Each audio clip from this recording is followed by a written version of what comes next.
an unlawful gathering. This is an unlawful gathering. The truth is out there. The truth is out there. This is the underground. This is new media. This is the underground. This is new media.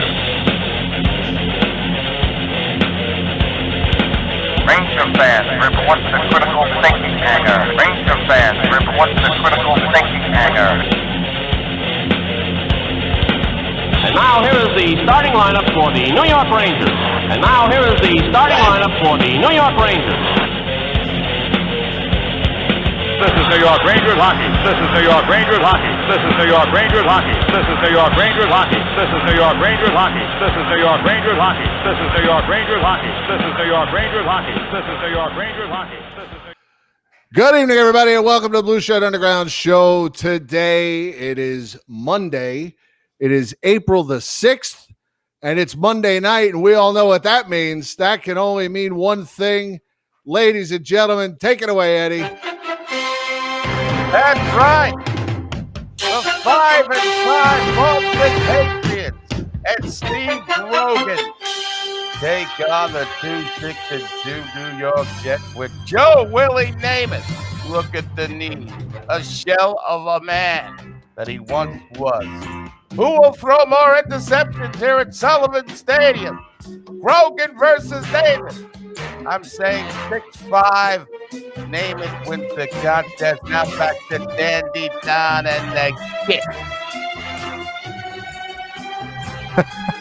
Always. Good evening, everybody. Eddie, my friend, how are you, sir? I got to ask. We're gonna open this up with a question. You are indeed a man about town, if ever there was one. Mm-hmm. You are always out on the streets of Ronkonkoma talking to the people. Very popular man. You're practically the mayor. How are you handling this isolation from your people, your constituents?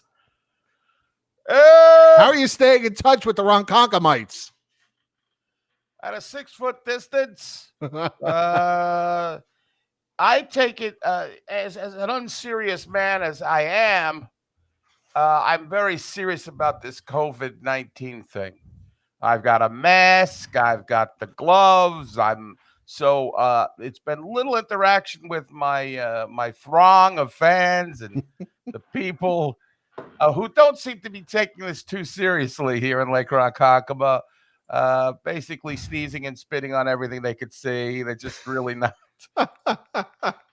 I guess, Suffolk County is a little behind Nassau County. I live in Suffolk, so the count isn't too high for people to get really, scared, or they're just not really – they're just doing their own thing. So me, I'm kind of a rule follower when it comes to a national emergency. Are you? Yeah, I'm not much of a rogue when it comes to airborne diseases that could kill me. You don't consider that the time to fool around, huh? Yeah, I'm not going, I'm not going to stand up for my rights at this point. I'm not going to become like, hey, you can't tell me what to do because I care about fuck you, government. Yeah, fuck you. I'm more of a guy like I care about me and I care about other people. Right. And since I have an elderly dad who's stuck in Florida now, he can't even come back if he wanted. I'm worried about other people, and it's tough not negotiating and talking to people and being on the pulse of what's going on here.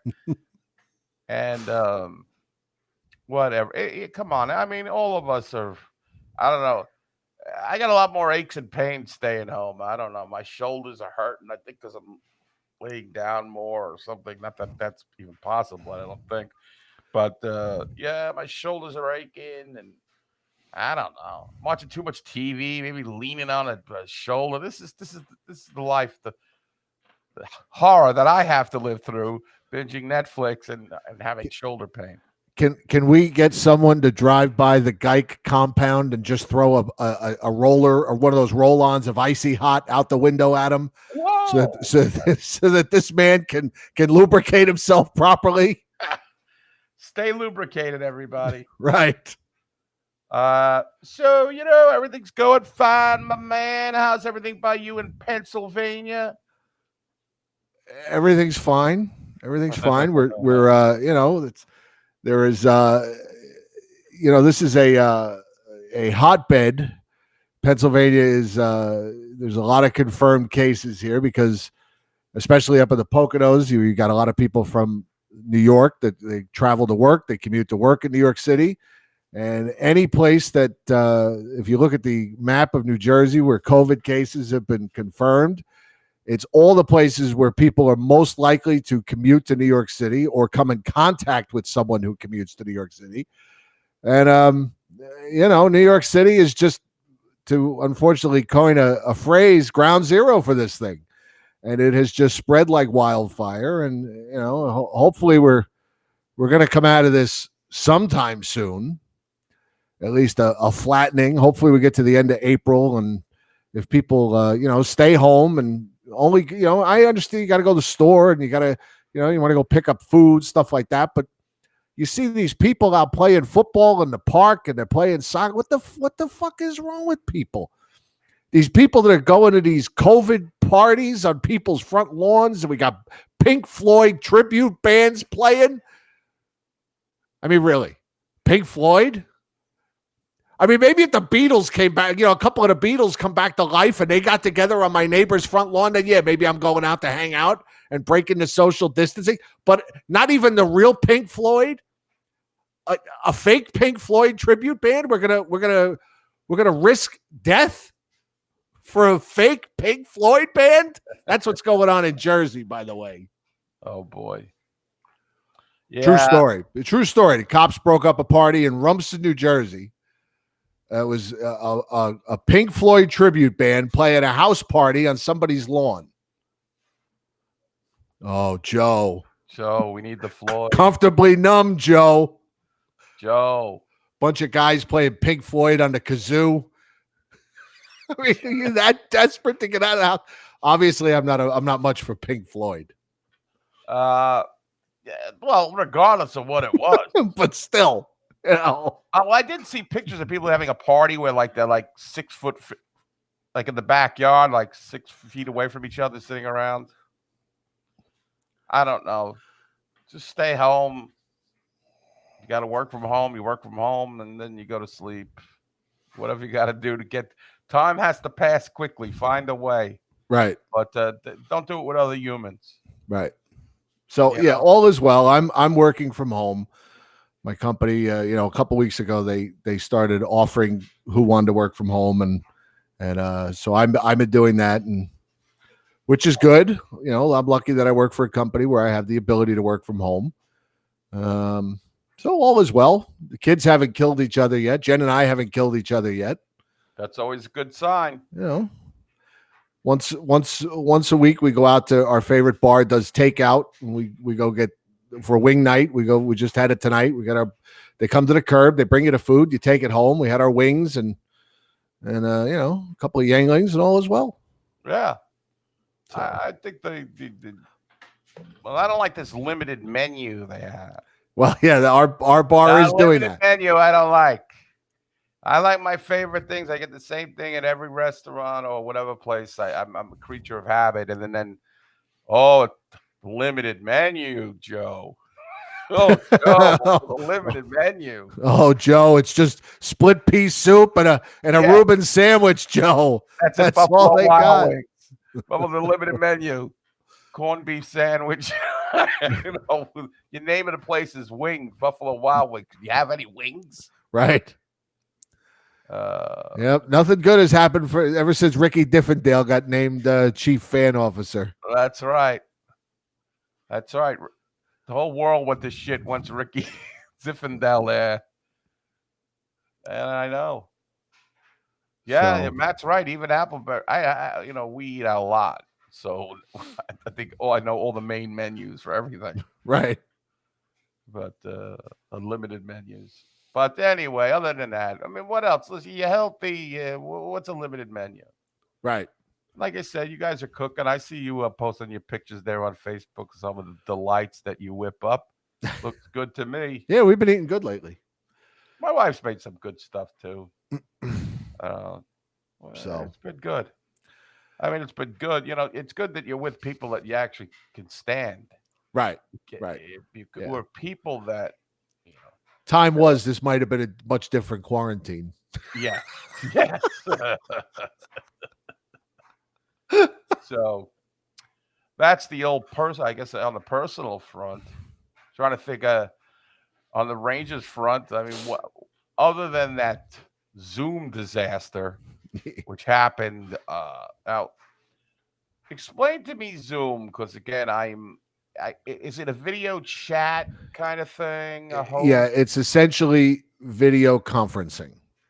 It's kind of, Okay. it's like a Skype thing, but it's a little more involved. And there's a live chat that goes. I guess it's not much different than like your Facebook Live, where you post you go on Zoom and you have a meeting.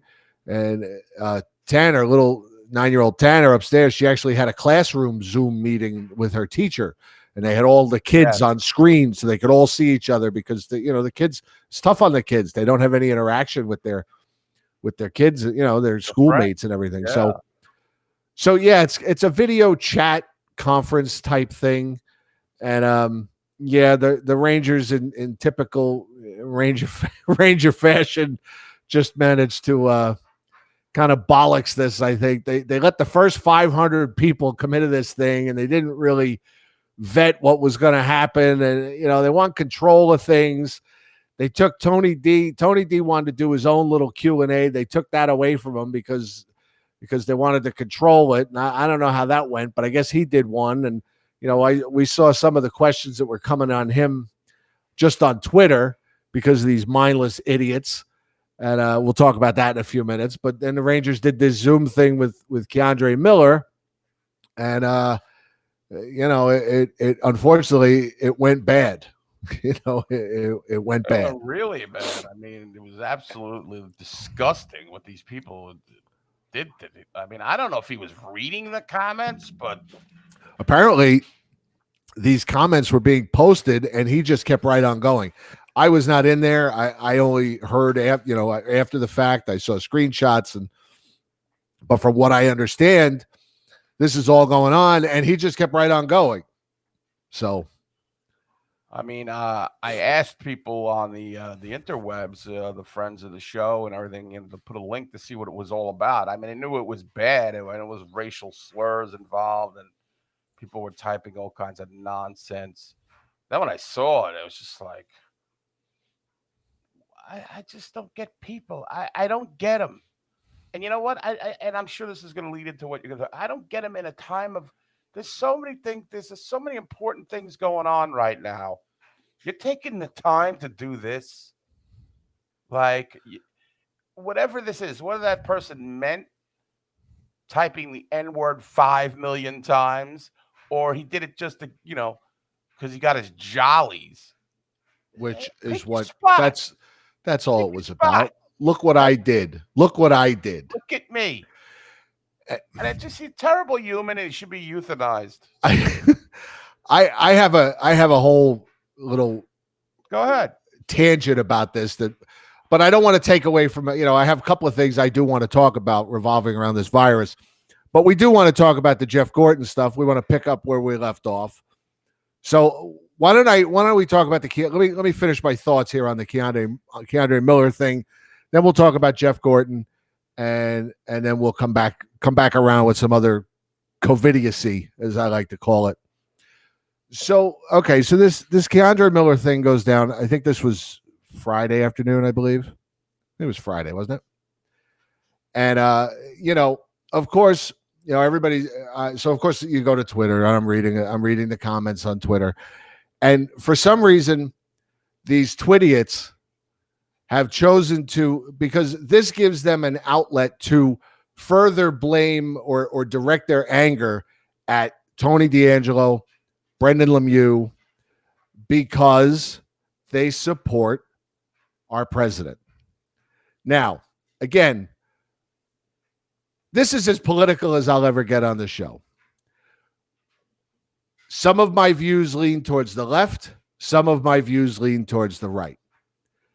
The current president is like every other president that has been in office since I've been voting. There are things he does that I like. There are things he does that I don't like. There are things he does that I can't stand. That's just the way it is.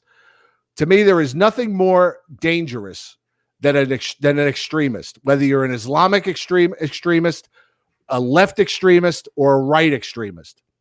These people that want to blame Tony D'Angelo because he shares his political views with the president.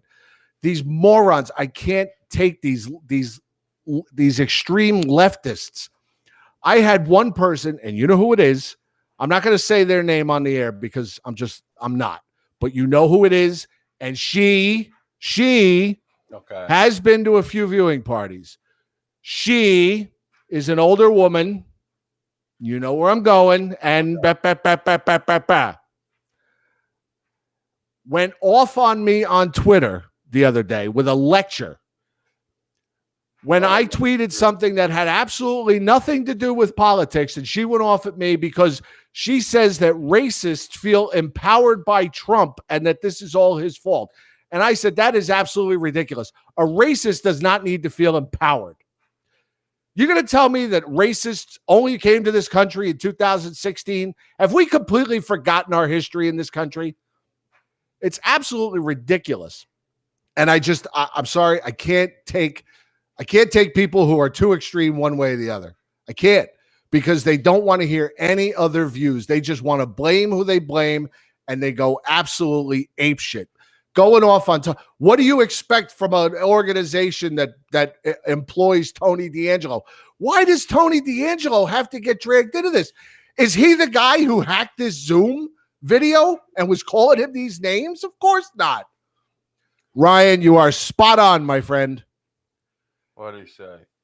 He correctly guessed who the liberal meathead was, and that's exactly what she is. She is a liberal meathead.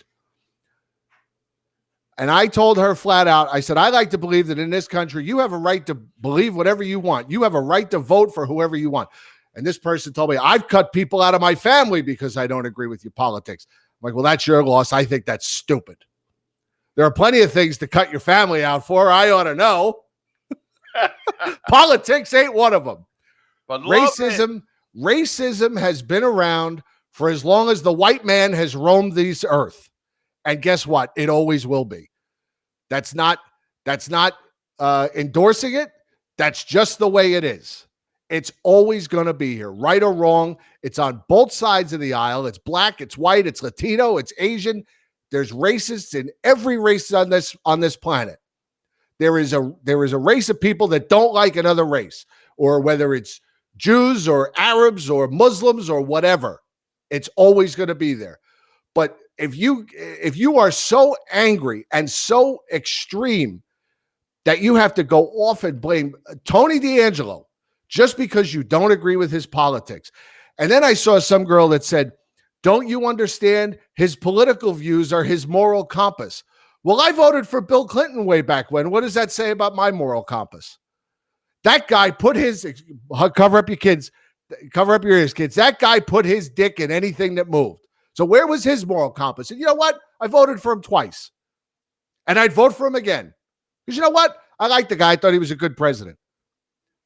But I've also voted Republicans because I refuse to be a sheep. I refuse to follow one political party. Now, again, we're going to get off.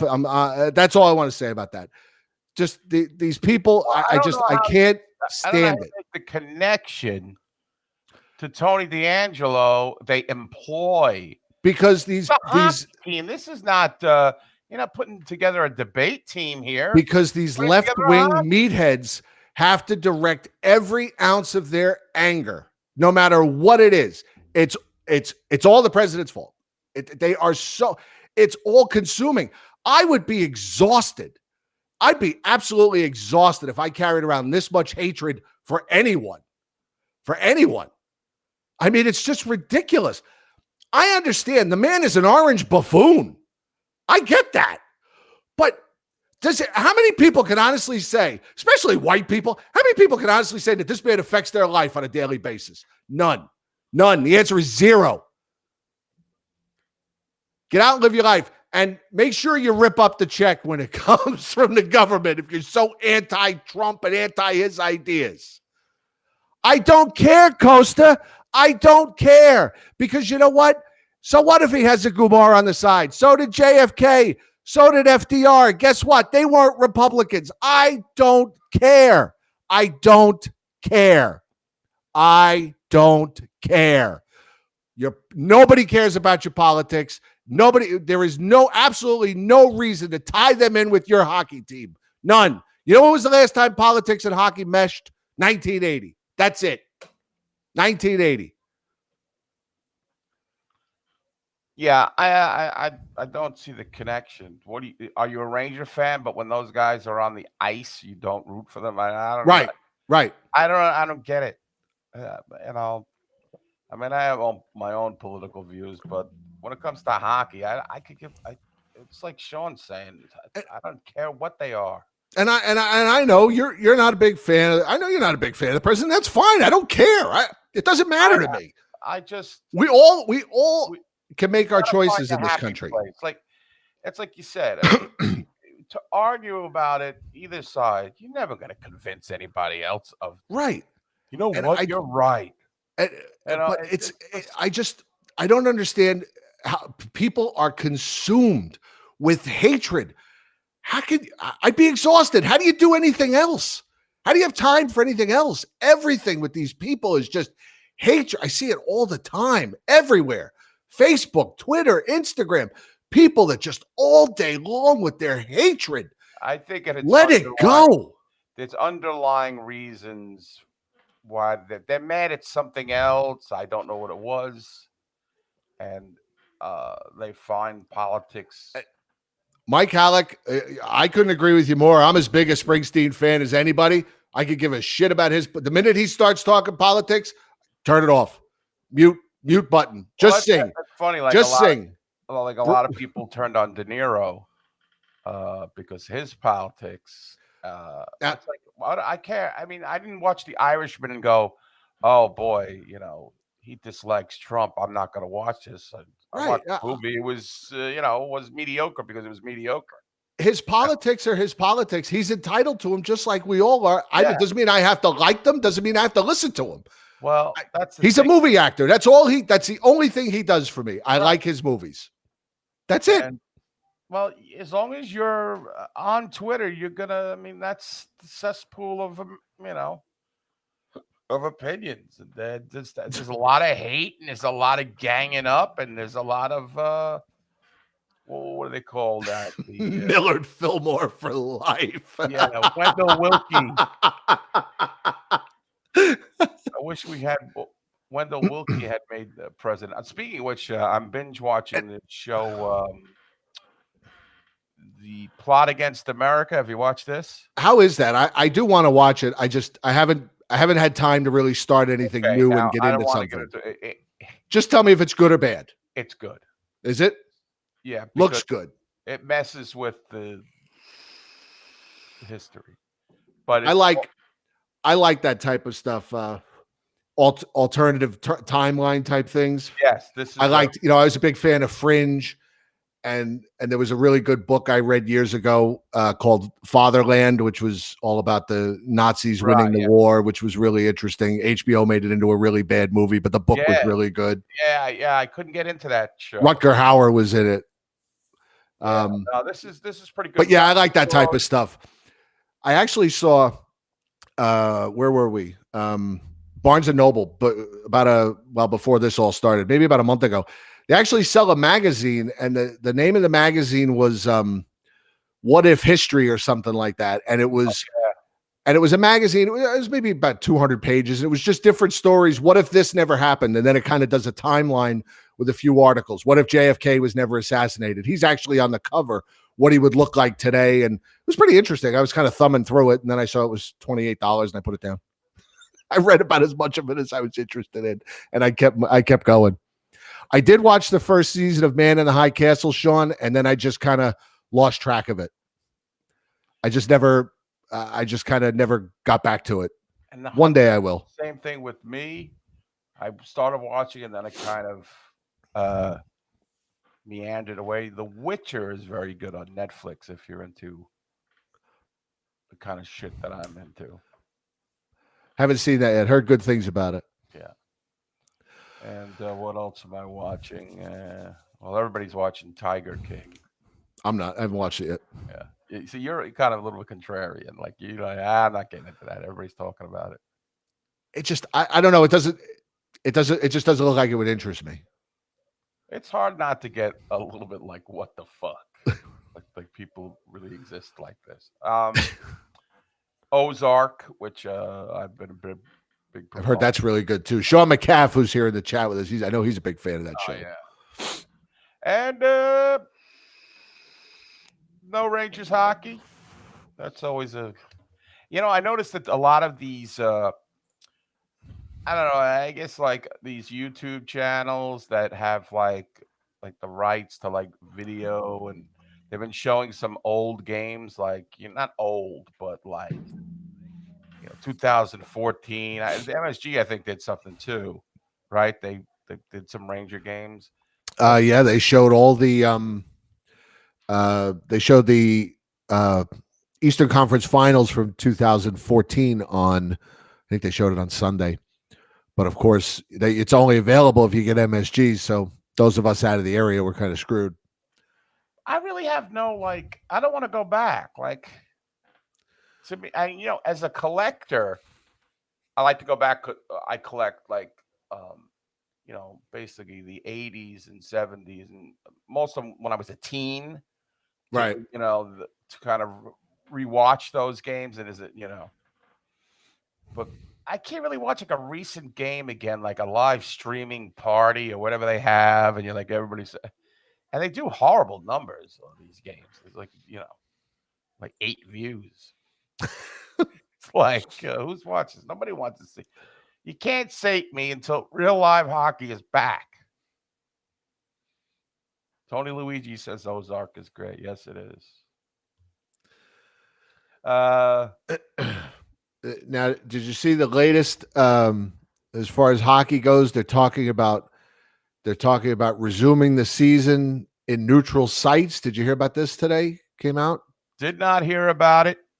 They're talking about. Let me see if I can find this here. NHL neutered sites. Yeah, neutered. Here, this is from Sportsnet. Let me see if I can. Let's see. Let's get fancy. Share screen and Chrome tab and and then we bring it up on camera, and then we'll give it the solo treatment. Could North Dakota be an NHL location if the 2019-20 season resumes? And is Bettman gonna buy? I guess. Okay. I don't know how they're going to. I don't know how they would do this if they would just. They're also talking about New Hampshire. I guess. I guess they're talking about. I guess they're looking at remote places with low COVID cases. But how many hotels can there be in Grand Forks, North Dakota? We will build. That'd be New Hampshire, right? So this is I don't know. This is something I guess being bantered around, but that's one story that's come up today. All right. So who knows? Now they're going to do the playoffs? So we're going to continue the season. What's going to? I don't think they have any idea what they're going to do. Yeah, they're just they're playing it by ear like the rest of us. Right. So, does this count a year on their contract? I hope it should. Yeah. I don't want to, regardless. I don't say, "Oh wait, this season's a wash." Don't count. Right. Then we're kind of Hank for another year. Yeah, I mean. By the way, speaking of Henrik Lundqvist. Speaking of, did he donate some money? Yeah, like $300 or something. Wow. No, it was like a low number. It was like $100,000, I think. It's like, yeah, I think he gave $100,000. Well, not bad, not bad. Yeah, well, I mean, hey, look, he only makes $8 million and he plays in New York. I mean, what's left after taxes? Right. A couple of $100. So, Dance and Larry did an article about Henrik Lundqvist yesterday about talking about pretty much the end, as we're getting near the end of his Ranger career. And he said something interesting here. Ooh. Let me find this for Dancing you. Larry Brooks know that he's at the end of his career pretty soon. He breaks no news and does nothing. He actually wrote a good article yesterday or Saturday about that game in 1970 that the Rangers played I think it was the Red Wings on the last game of the season, and they had to score at least 5 goals to get into the playoffs. And it was an interesting article about that game. I wish he'd do more things like that in this lull, write about some famous games in their history like that. That'd be interesting. It'd be interesting to see him write an article about the night Eddie Jockerman came back and with the Red Wings. Yeah. But anyway, he said there were just too many marginal goals that often offset the importance of spectacular saves. Lundqvist not only was getting beaten more often in games, he was getting beaten more often at practices. And the Rangers seemed more unsettled in front of him than in front of either of the younger netminders. Some of that surely can be traced to the kid's superiority at handling the puck.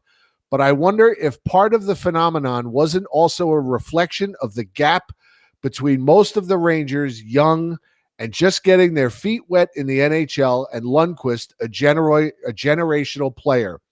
Most were in grade school when Lundqvist first made his mark in New York.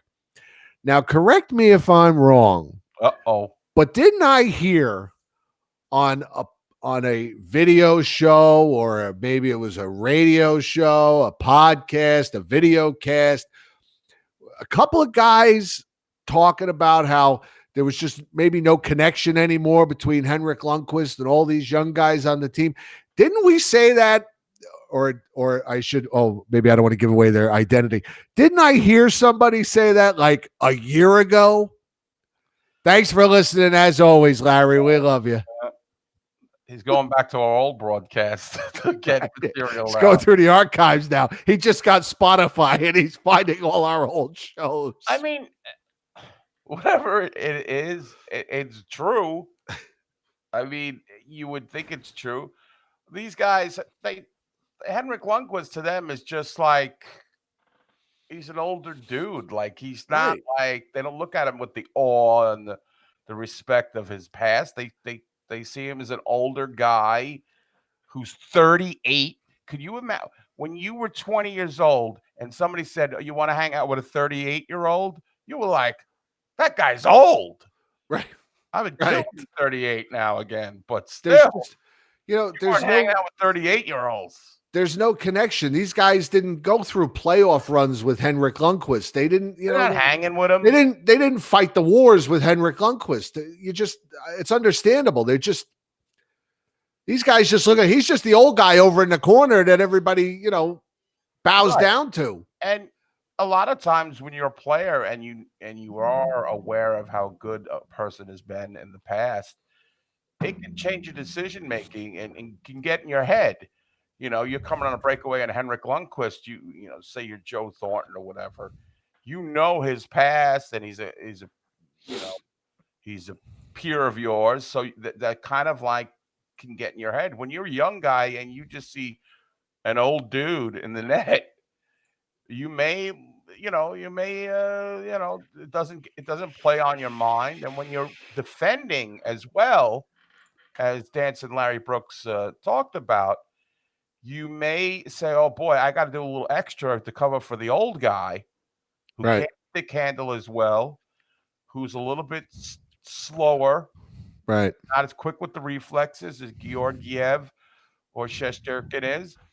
And that also, I've seen it. You played street hockey, you played organized hockey. I played a little bit of organized hockey, deck hockey, the Winter Olympics, the juniors. You were over in Sweden all those years. Yeah, and then You were in the WHA for a while. Yes, I played with Birmingham Bulls, The Houston Arrows. the Arrows, the New York, New Jersey Knights, which was a team that was there for about a week. Or the Golden Blades, the New York Golden Blades. Skate with Yeah. the Blades. Anyway, you know that when your regular goalie doesn't play, or you got like some schmendrick between the pipe, it changes your whole thinking. You play very conservative. You try to make up for his, So I think that I think we've seen that pretty much, happen before our eyes this year. I mean, don't you think the Rangers played better in yes.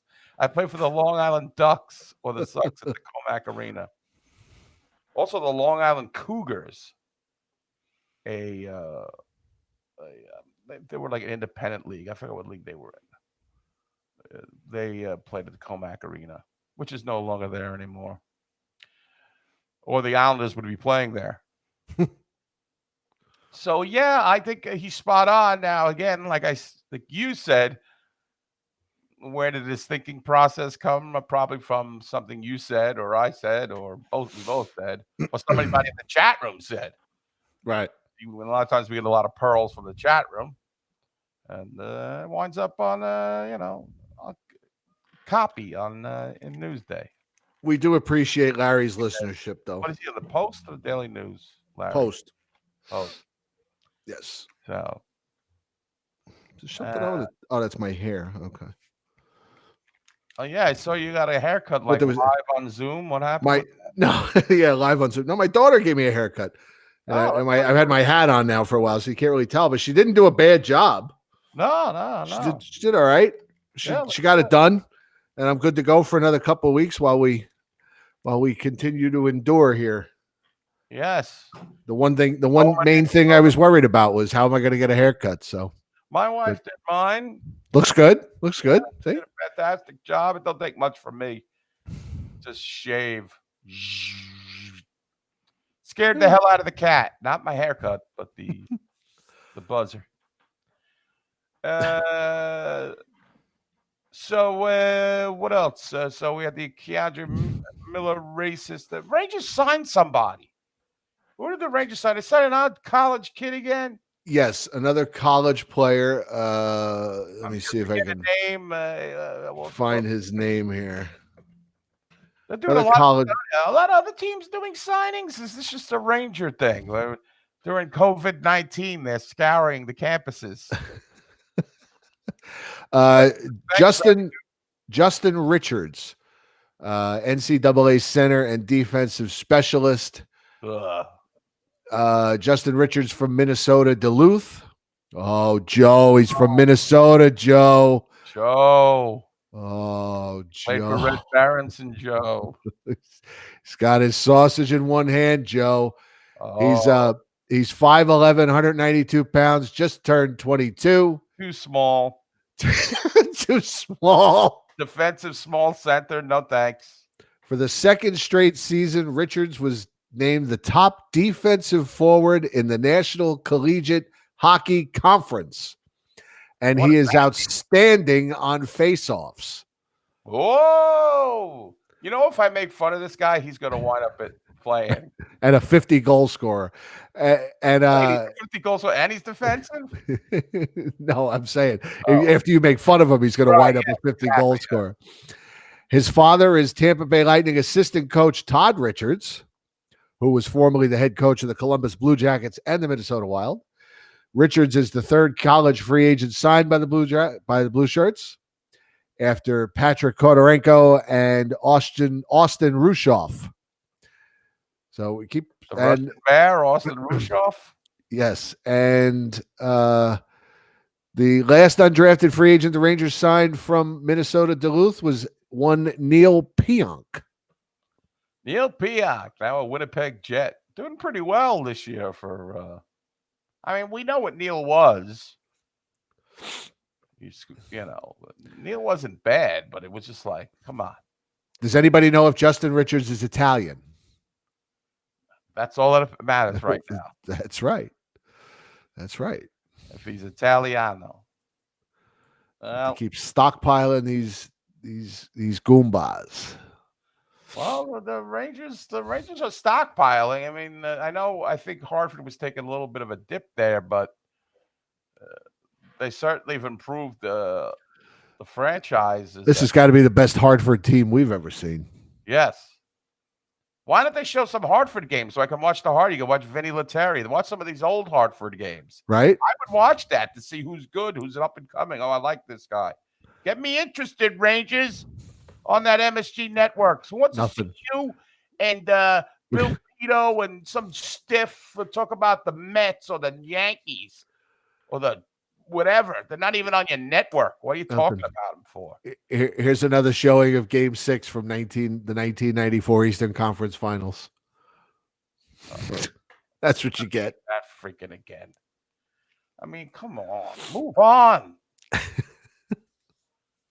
Show me when the Garden was loud. Show me 79. Show me 80. Show me the Rangers beating up on the LA Kings with Marcel Dion fighting Ed Hospodar. I want to see that. When Hospodar takes liberties with Mario Lasard, or Lasard, as Chadwick calls him. I think this is from that series. Hang on, listen. Murdoch now fighting, retain control, and behind the net to Don Maloney. Espos in front, save, score! It's in! Esposito! On a beautiful double effort by Don Maloney and the Ranger bench to go out to Esposito. Huh? Bill Esposito. I'm tingly on The dean of playoff hockey as far as the Rangers are concerned. His Yep. 104th game comes up with the most important goal. We have a tie hockey game. I remember that as if it was yesterday. I was watching the dean of hockey. The black and white TV. It was, I believe it was in LA. So the time difference, it was late here. I was a young guy. I was a teenager. And I stood up past my bedtime and I'm sneaking and I'm watching that game. And then the dean of hockey scores. And I wanted to scream. But if I ever woke my father up, it would have been the end of me.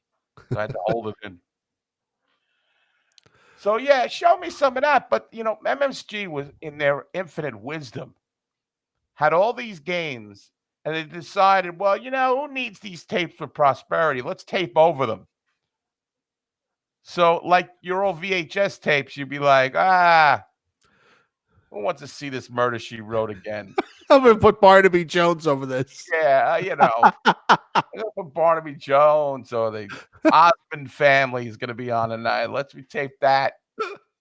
So they would tape over their old games. So they how cheap can you be? So all of those games from the 70s are gone pretty much, unless somebody out there tape the game themselves. Yeah, I mean, usually when you see, even if you go to YouTube and find clips of old Ranger games from the 70s and 80s, it's either a national broadcast or it's the other team's broadcast. Right. Yeah. And even like the Jacquemin game, how did they not preserve that game? Like, I know it was not the best look for the Rangers, right? In that situation, but the copies of that game are so horrible, they're unwatchable. Maybe if you listen to them, they'd be okay.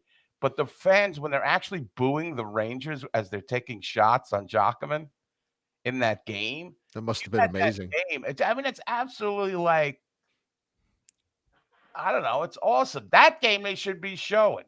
Or, Don Murdoch scoring. I've seen 94 too much. I know a lot of these names are, you guys at home are like, who cares about Don Murdoch, whatever.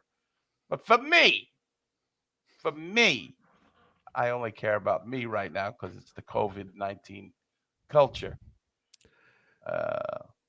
Anyway, no. Got to know your history. Got to learn your history, your Ranger history. And the Garden was such a loud, raucous place. Oh, yeah. Now it's a morgue. No, it's a much different place. Anywho, I even watched clip came by me. You know how they recommend stuff on YouTube like for you that, and they usually get you pretty good at. They follow your history. There's probably some algorithm that I must have been looking up Barry Beck, and it came up the Pat Flatley hit on Barry Beck. This is the pretty much what Beck did come back with the Kings, but Right. this pretty much ended it for Barry. And too bad we couldn't get him on the show because I mean it was a clean hit. I mean, you look back and it's Gordon doing the play-by-play. It's Espo, but it's just such a. Sometimes you like to relive the bad moments as well, but not as often. But I had forgotten about it, and then again, I've talked about it on the show. The Rangers actually got Pat Flatley later, which I thought was like, again, why are we getting the villains? I don't care how good they are. Yeah, they have like, if it happened in Toronto or Montreal, oh, here we go.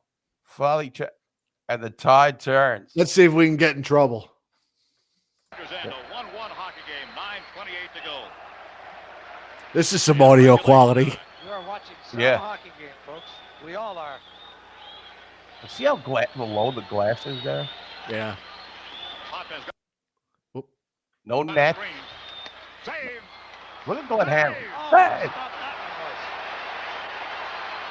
one, Oh, what a beauty to watch. Glenn Hanlon. To the red line. Yep. Tonelli, Left-handed angle goal. save. Hard hit on Huber, shrugs it off. Hot bench switches sides. Beck. Are we off the air yet? Flatley takes a run at Beck. Kept in play. That hurt Shot Beck's toward the shoulder. net. Save. Rebound loose. Loose wide. Blocked.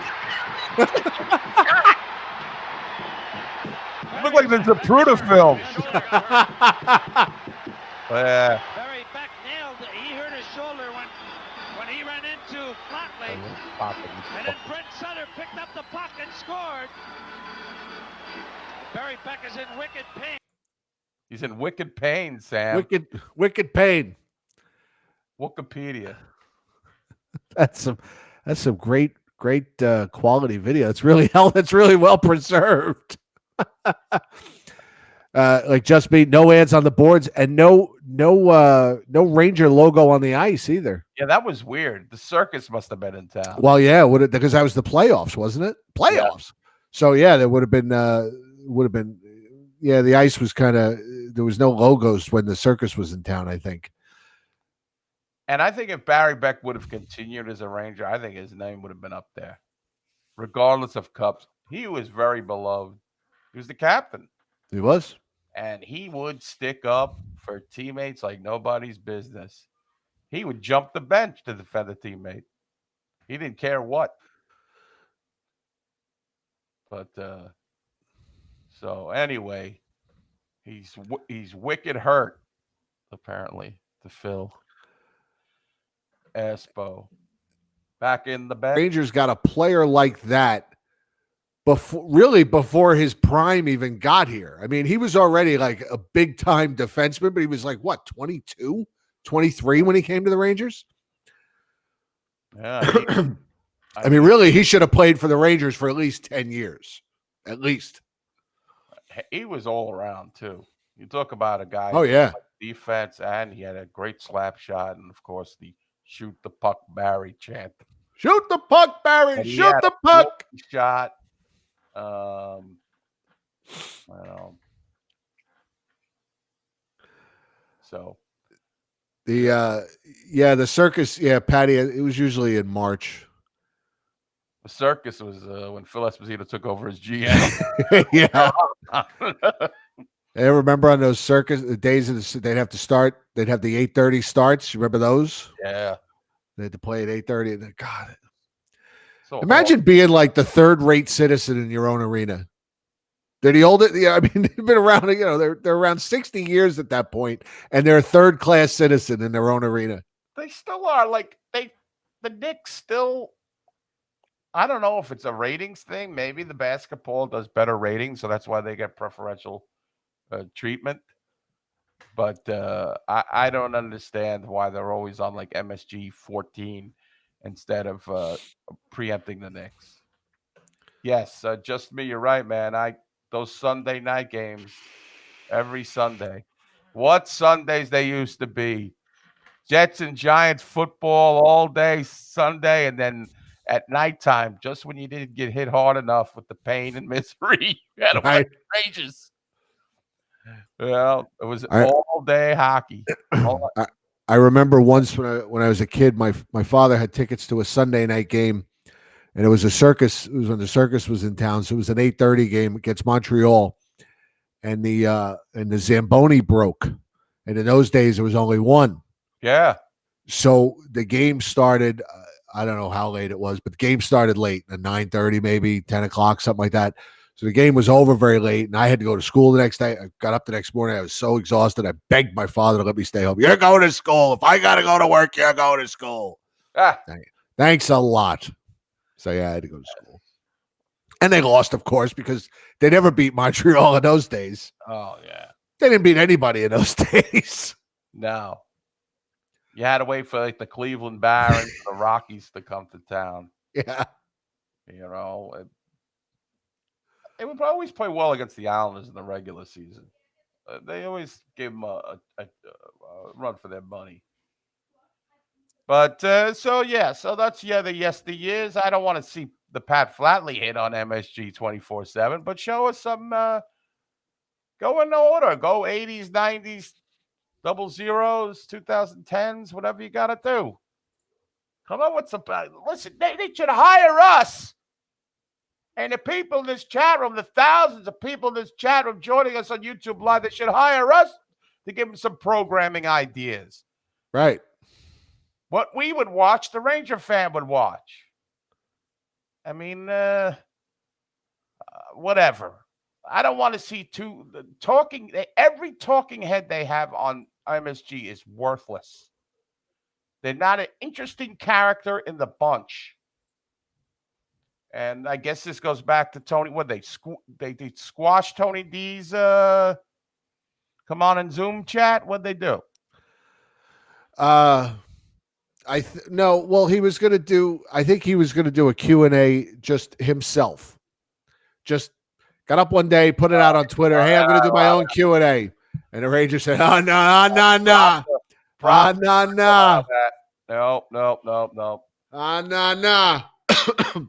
Then the next thing you know, Tony announces that it's canceled, but it'll be on the Rangers Twitter. And then you knew it's just going to be sanitized bullshit. Yes. And then when they did do it, Jen asked the question. They didn't answer it. She asked, "Is it sauce or gravy?"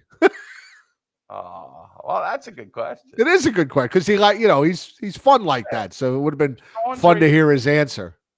There's a lot of characters in the Rangers that came through. You can't put something with Don Murdoch. You can't do something with Sean Avery. You can't do something with. Oh, they're not doing anything with Sean Avery. Oh, yeah. Oh, speaking of which, I heard my wife told me that Josh Gimble got one of those cameos with Sean Avery or something. Yes, and I actually haven't watched it yet. He sent it to me before he posted it in the group. And by the way, I believe that this is the game I went to in Oh boy. This is Broken Zamboni night. 6-1 thrashing at the hands of the Montreal Canadiens. Look at this. The attendance. Go back. Where were you looking? The attendance? For the attendance. I didn't see it. Oh, I don't know if it's, let me see. I don't know if it's here. Arena and the date, but it doesn't say the attendance. Yeah, it doesn't have the attendance. Wow. It just has the scores. JD was bombed. Of course. At 860 save percentage. Man, you got look at these penalties. Chris Nyland. Wow. Steve Shutt. Chris Nyland with Montreal taking an elbowing, a roughing, and a fighting penalty. Dean Talifas. Fighting with Dave Maloney. Wow. Rajan Houle. Wow. Rangers wound up with a 4-minute power play on that and still couldn't do it. Dean Talifas, 2 minutes for unsportsmanlike conduct. That Farouk. What? Mario Marawat barely steps on the ice, takes 2 minutes for interference. God, look at this. Doug Jarvis, delay a game. Holding Chris Nyland making his presence known on the penalty sheet. Yes. He also got an assist, it looks like, on a Bob Gainey goal. Did he? Yeah, he did. Look at that. Espo from Talafus and Maloney. That's the highlight of the night for the Rangers. Bob Gainey shorthanded. Oh, God. Yep. Yep. Broken Zamboni night at the Garden, Jim. Wow. The Rangers will have to rally. Come back for the next game against Buffalo. A big tie, Jim. The Islanders tied that night. 1-1. Ties. Yeah, well, look at the next game. Rangers Buffalo 3-3 tie. That's a good Buffalo team. Look at the record for Buffalo. 42, 17, and 15 ties. That's the French connection, probably. Yes, Perot. Yep, Perot. Jesus. There's Tony McKegney. All right. Anyway. Laughing at Joe. They can't do a show. They don't have anybody who remembers anything like that. Joe, he was a first-class sword swallower. That's why he always had that neck brace. He always constantly had a neck brace around us. Well, we're over an hour. We haven't even gotten to the Jeff Gorton stuff yet. All right. Well, let's get to the Jeff Gorton stuff. You have anything? Or we save it for another night. Oh yeah, we save it for another night. We don't. I could play that David Quinn video, and we could play Josh Gimbel's cameo, and we'll call it a night. That sounds good. We're gonna have to fill time for a long time, so the Jeff Gorton stuff will keep. Let me see. I got any deals in the interim until this is all over. Oh, here, I'll tell you a quick story. Hold on. Before we get to the other stuff, here's a quick story. So I had to venture out on Saturday. I had to leave the compound. I had to leave the compound here in Freemansburg, and I had to go to the post office. I had to return something. I bought Megan a Chromebook on eBay that was broken, so I had to send it back. So I go to the post office Saturday. Now I get to the post office, and everybody's lined up outside the post office. They're only letting in 2 people at a time. And there's like 10 people online. I said, I haven't seen this many people at the post office in 10 years. So they're all lined up. Now, I took her picture, unbeknownst to her. But we've got this old lady, this old bag online, right? The blue jacket here, right? Now she's masked up. And she turns around and she's yelling at this gentleman here who's in front of me online and me and the guy behind us. She's yelling at all 3 of us. Look at these guys. They don't have masks on. Meanwhile, she's got a mask on with no gloves. I said to her, first of all, you're not wearing any gloves. I said, you're touching your face constantly. I said, not wearing any gloves is gonna hurt you more than that 50-cent mask you're wearing. I said, shut up and mind your own business. I hate people. So she's yelling at everybody, and then she gets inside, and everybody's keeping their distance, as you can see here. Everybody's keeping their distance. She gets inside, and the gentleman in front of me here online, he's like, "There's room if you want to come in." I said, "I'm not coming in when she's still in there." I said, because she was still complaining when she's inside the door. I could see her. She's still yapping. I don't want to. Shut up. Go home. You're too old. You shouldn't even be out. There's virus in the air. I gotta mail these cookies to my grandson. Right. Get out of here, you old bag. A marble rye. Look at her. Everybody's got the answers. Everybody knows. Right. Right. Isn't the lady in front of her wearing a mask? The lady in front of her is wearing a mask. Yeah. Yeah. She's wearing a mask. She was, but she was nice about it. And the guy in front of you is wearing gloves. The guy in front of me was wearing gloves, but no mask. And then there was a guy behind me who, about my age, he wasn't wearing a mask, and there was another guy behind him who wasn't wearing a mask. You want to wear a mask when you go out in public? By all means, wear a mask. You want to wear gloves? Wear gloves. You want to wear a hazmat suit? Wear a hazmat suit. But I don't care. I think some people are getting a little crazy. I think some people, some people get a little crazy, and I'll show you an example. I have an Guy wearing a example speaker over his face. because because I wasn't done yet. Then I had to go to the supermarket, and then I saw this gentleman. Let's bring him up on screen, and we'll solo ties him. This is really getting the mean streets. And we're gonna look at this guy. Call him. You've heard of Darth Nihilus. This is Darth Witless. This guy. I mean, what is this guy expecting a mustard gas attack? Well, dude, I think you posted this, and I said, yeah, it looks bizarre and weird. Now, correct me if I'm wrong. Okay. And I know we have people who know their stuff better than I do. But I'm going to ask the question. Now, if you look on the front of this thing, this Darth Witless is wearing, right? I know I'm trying to zoom around here, and now there's a thing here at the bottom that I'm pointing at, which is a screw, which is where the canister screws onto.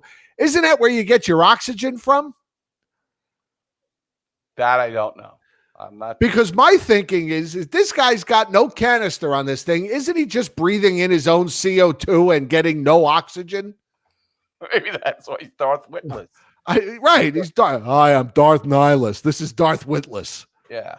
I mean, the oxygen is not getting to his brain. There's just, I just think there's a lot of, there's being safe and then there's being ridiculous. Well, I used to laugh at the Chinese and the Koreans at the casino when I used to go to the casino, and they would be wearing masks. I'm like, come on, what are you wearing a mask for? You look ridiculous. And then this happens, and I'm like looking for masks. People are sewing their own masks together and all this kind of stuff. So, yeah. Do I think it's a little bit extreme, a little bit weird looking? Yeah, but I don't know. In 3 months, I may be hunting for that thing. But yes, I could see it. It looks a little bit overdone, especially if there's no canister in there. You just basically, how uncomfortable is that? I mean, I'd have to, I'd have to ask maybe our guys that watch this show that have been, or women that have been in the military. They could probably answer that question better than I can. But I always thought that without a canister on the front of that thing, you're not breathing anything in. When they were just going to suffocate in there. When they were in the no man's land in 1917 or World War I. Right. Well, that's what I posted on Facebook. I said if the Jerry's or I said that if the Kaiser mustard gas bombs, this doughboy will be ready. I mean, over there. Over there. Yeah, I don't know. It's crazy times. I mean, is it more? I don't know. I do have a disdain for people who just don't give a shit. Like you said earlier in the show about people having parties, but like people don't even care. Like they're not social distancing. They not have masks. They don't have gloves. It's just like, well, and here's another little weird story for you. So last, I think it was Friday, Jen and I, we had to run out. We had to do some food shopping. So we went to Costco, got a few things there, and she waited in the car. I ran in by myself. I got exactly what I needed, and there was like nobody in the store too. And it was weird because there was no music playing, and everybody's shopping solo. So the place was super quiet, and there weren't many people, and it was really creepy. It was almost like you were in there in the middle of the night. So I got in and out of there, no problem. And then we stopped at ShopRite, and we had to get a couple of things. And we go to the deli counter. Now, at the deli, just wanted to get some ham and cheese, right? Go to the deli counter. Well, you can't order anything over the counter anymore. Now they got a touch screen. You got to order through the touch screen. You tell them what you want. You tell them how much you want. You tell them how you want it sliced. And then they slice it for you, and they put it in a cooler, right? So meanwhile, you're standing there, and you gotta punch this into the touch screen, which hasn't been wiped down or anything from the last person that used it. So you're touching the touch screen, you put in what you want, they slice your meat. That if you ever worked in a deli or if you've ever been to the deli, what are they doing? They're standing over your meat and they're going like this while they slice, right? So everything, they're breathing all over your meat while they slice it, right? But we're staying safe. So they slice your meat, they put it up on the scale, then they wrap it. Then he brings it out. Jen's standing there. She's waiting for the order. He says, I can't hand it to you. I have to put it in the cooler. She says, why can't you just hand it to me? He says, because that would defeat the purpose of everything we're doing. She says, so you're going to put it in the cooler, and if I'm not standing here, then somebody else is going to come, and there's going to be 8 orders in there, all in the cooler. They're going to root through everybody's order looking for their own, and then I'm going to come along, and God only knows how many people have touched my food before I get to it. Instead of you just handing it to me when I'm standing here. I just think we're over a lot of the places, the things they're doing. I think they're overthinking this. Yeah, they may be over managing it. I mean, it's one thing to stay safe, but then you go to ShopRite and they got we get done, right, and we go to get online to check out. Now they only got every other register open, so they keep people apart. So we go up by the registers, and the guy says, "Are you ready to?" There's a guy standing there. He says, "Are you ready to check out?" We said, "Yeah." He says, well, you got to go get online. So they have a line that goes all through the pharmacy, like the health and the drug aisle. mm-hmm. And people are just lined up, standing there 6 feet apart. I'm like, okay.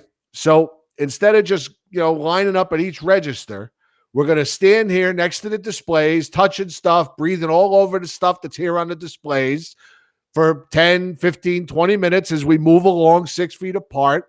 I'm like, how is this safe? I said, aren't we better off just lining up 6 feet apart at the registers instead of one big line? I just think we've gotten a little crazy. There's safe and then there's ridiculous, and I think we're into ridiculous. That's all. I'm sure there's a lot of people are overzealous and come up with these cockamamie rules. I mean, change is, I blame it all on Tony D'Angelo, frankly. Well, of course. I mean, and this is all Tony D'Angelo's fault. What? The deli was safer before they did it. Yeah, Jen's yelling. The deli was safer before. Yeah. Joe, I agree. I love Costco pizza. Costco pizza's not bad. It's good pizza. It's cheap too. $1.99 for a slice and a soda. You can't beat it. Except it's Pepsi, but I muddle through. Got this out of the archives. Oh, look at that. Oh, there we go. Very nice. What a great thing that was. You and the great Dan Ketter on the air. We did the show that morning. You guys were out in the parking lot. Yeah. He's in possession of the Swami hat, which I left at the last viewing party. So I hope that didn't get COVID up there in Jersey. All right, so let's watch these videos. We got All right, let's see. Joe posted this video in our group today. I'm going to show you guys. This is excellent video. I don't know where you got that from, but that was great. Yeah, let me see here. Let me see. Make sure I have the. Okay, here we go, and we'll show this in the stream. Ladies, control yourself. And then we give it the solo treatment, and then we do like thus. And then we get kicked off the air. And then we get kicked off. Are you correct in your prediction? Follow you, David. This is the draft. Has been selected by the Minnesota North Stars. He is a defenseman. Here's the cut of it. 18 years of age. Not quite. He will be 18 at the end of July. Kent High School. Look at him. Look at him. An American player stepping right out of high school. An American player. That's one like American player. Look at that draft board. It looks like the draft board you do for fantasy football now. Now the Rangers are on the clock. Who?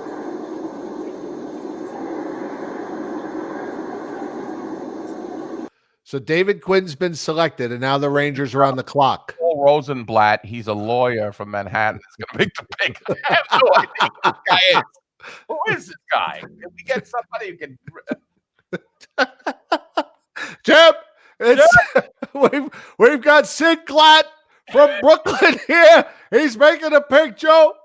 Phil Rizzuto from the side. From the money store. Joe, is the guy from the money store? All right, here we go. Dave Quinn, just to finish this out there, he's from Rhode Island. Both sides, Isn't it great how low tech this all is? I can't even remember. Today we would know every guy at the table. Here, I don't. Is that John Ferguson? What year is this? Let me see. I don't. was this, like 80? Mid 80s, late 80s. I don't know. Hold on, let me look up Terry Karkner real quick. Joe probably already 86, 80. Oh, this is the 84 draft. Thank you very much. Thank you. Was this Herb Brooks? 1984 would have been Sater? No, it was before Sater. Craig was this? Well, let's see. Craig Patrick was probably shit. I'm losing. Let me see. Craig Patrick was GM then, right?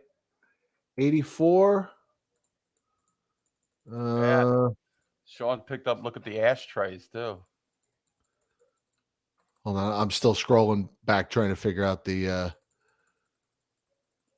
who 84. Sater was 85, 86. And was Espo GM by then? No wonder 80, no, 80, 84, 85 was Herb Brooks, and then he was fired midway through the season, and that was when Craig Patrick took over. And then Craig Patrick was fired after the 85 season, and that's when Espo took over. Oh, okay. So the 84 draft, you were correct. It would have been Herb Brooks as the head coach, and it would have been Craig Patrick as the GM. And Sidney Lafbaum. Harold Mishkin. Sam Rosen, a spry 75 when this video was done.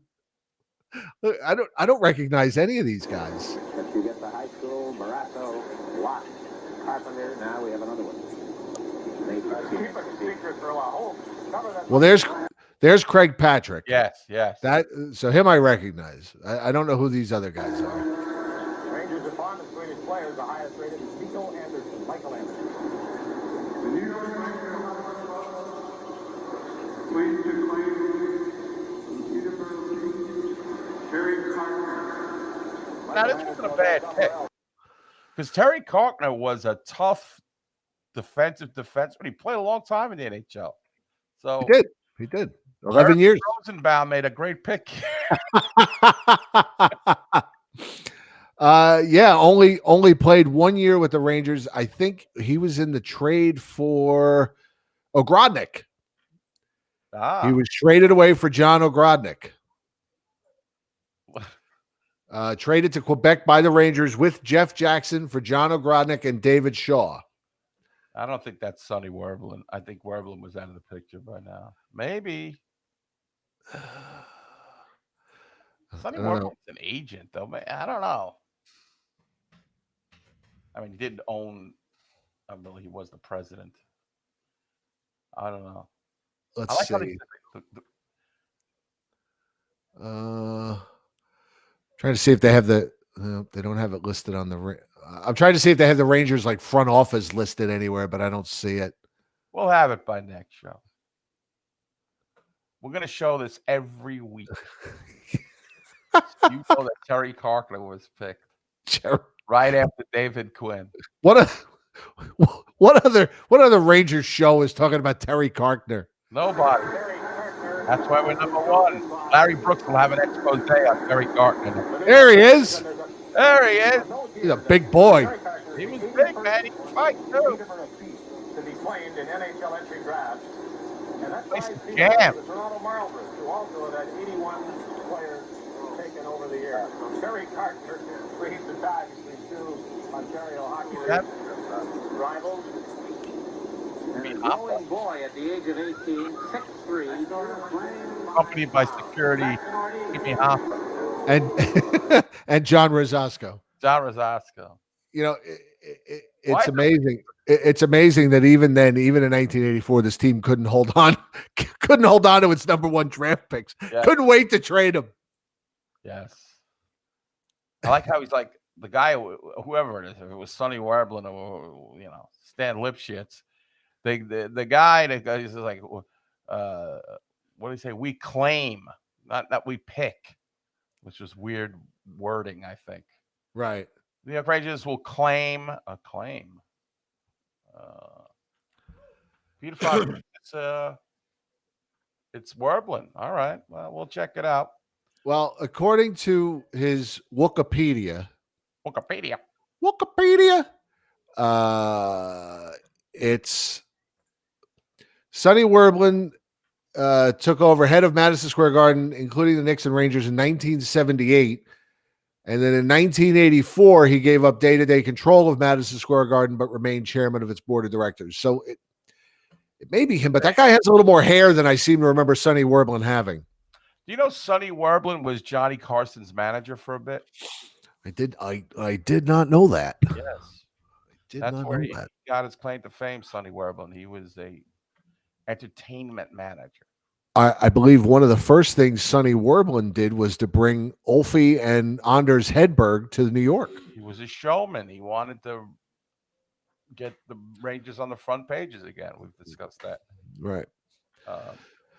Maybe that'll be in Larry Brooks's article tomorrow. Yeah, I mean, you don't know what's going to wind up. What did you say? There's going to be an expose on Terry Gardner? Terry Gardner. We'll figure it out. We'll get to the and let's see this cameo from Justin. We got this. I'm looking for it. It was a little weird. Let's see. Hold on. I just have to. From Avery. I don't know. Okay. Is there a? Oh wait. Weird. Oh here. Okay. I just have to. All right. I got to. No offense. Share screen. Chrome tab. But you changing into something in front of our eyes. All right, we'll give him the solo treatment. And what's going on with him? He looks like he's had a bit of looks like a lot of filler has just like become unfilled. All right, here we go. It's of flesh. Listen, I don't know. Josh, so Craig, Sean, and Adam told me we have a few similarities. We're both having a kid. We're both also New York Ranger fans. Now, as you can see from my face, I've had my face cut by a skate a couple of different times. Now, where we differ is I've never had a skate cut my balls, my nut. The nuts, you know, your nut sack. We have a lot of similarities. We're both having a kid. We're both diehard Ranger fans. I've had scars from skates cut on my face, but you cut your balls, and for some reason you like showing everyone your saggy balls. Wow. You pull your balls out at dinner parties and things of such nature. Why would you pull your balls out at a dinner party, or why would you show the boys at Men's League your saggy balls that were caused by a cut skate? Like, I can't avoid this. I don't have any options. But you're just pulling your balls out, showing everybody your balls because, like, it's a fun story. Like, I have way better stories to tell around the dinner table than pulling my balls out and putting them out on the table. That's a fucking horrible idea. So the boys are concerned. It's absolutely fantastic. It's going to take too long to get into it. Like, why did your balls sag because of a skate cut? And how the fuck did your balls even get cut by a skate? Did you go out on the ice without your jock? Did this happen when you were 12 and it was some sort of like I broke my growth plate when I was 8 and they put me into traction, but you didn't have traction for your balls, so they became saggy? What the fuck, bro? Let's go Rangers. Congrats on the kid. Grow up. You're going to be a father. Stop showing people your saggy balls. Enough's enough. This is fantastic. I love it. That's a great cameo. That's worth it. His friends got their money's worth with that one. That's for sure. That's great. Really good. That's great. Oh my God. Hey, bro, just stop showing your saggy balls.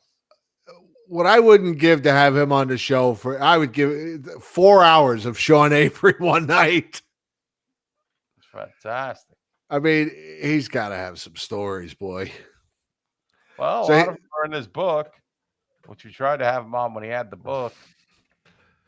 So that video was made for the great Josh Gimbel. He's a member of our group, lives up in Kitchener, Ontario. His friends got that for him for his birthday or something like that. So Josh was nice enough to share it with us. Thank you, Josh. Thank you, Josh. Great, man. And also, please don't show your saggy balls on this show. I mean, maybe if we get really a slow week, if this goes on for a couple more months, stop showing people your saggy ball. Right. Funny stuff. We tried. He's a little, he's hard to reach. Right. Peter, I've told the story before. I had Sean Avery booked on the show and then didn't, all in the span of a half hour one day. It was crazy. I still have the emails. I should show those one day. I should still go through the emails. Crazy. Sean when he Avery. was he was trying to be an actor and he was going to do an off-Broadway show, and we were going to have him on the show to promote the Broadway show. We were going to have tickets to give away, and then he quit the show. Like the show, like all in the span of like an hour. I had this all worked out, and then the guy emailed me back and said, "Forget it, it's not going to happen." He quit the show. I'm like, you got to be fucking kidding me. He wanted to order pizza for the crew, and they were like, "No, it's not in the budget." So he stormed out or something. I don't know. It had something to do with pizza. Yeah, had something to do with pizza, not saggy balls, though. I don't know. I'd love to have him, and I quite honestly, I really haven't. I really kind of stopped trying after that, but I should give it. I should give it another whirl. You said we just recently saw a cameo you did for one of our listeners, and it was fantastic. Come on, what else you doing? It's COVID-19, right? So, that's great, man. That was a fantastic. That's funny cameo, and I like the way he riffed. He did not have anything written down. He just was riffing. Right. Yeah, he's one entertaining dude, man. And as far as guests go, I thought it would be easier to find guests when everybody's housebound, but it actually seems to be harder. Yeah, they're all everybody's just sequestered and they're not in the mood. There's nothing to talk about, I guess, or there's nothing on their minds, or they're not in that hockey headspace anymore. Yeah, I don't know. Yes. So. All right. This was fun. Yeah, an hour and a half. As always, 90 minutes of uninterrupted fun, festivities, and saggy balls. Right, Josh Gimbel's saggy balls. Saggy balls. Get cut on a sack. I would love. He informed me that that part of the story is not true. I guess maybe his friends just told Sean Avery that so that Sean Avery would make a joke out of build a bit around it. Right. I think that's, I don't know. Someday we'll talk to Josh and get the full story. We need to get to the middle, the heart of Josh's nuts, so to speak.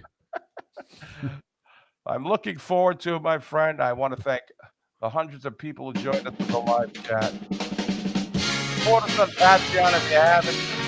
Like and subscribe to this ridiculous show. Make sure to get the gloves and the mask with the full cylinders that he needs. And see you next week. We'll be back. Always a pleasure being with you, Eddie, and being with everybody here in the Blueshirt Underground. We love you guys. Stay safe. Wash your hands. Don't venture out more than you have to. If you got to go to the store, go to the store. Don't go to Pink Floyd tribute bands. Don't go see Pink Floyd.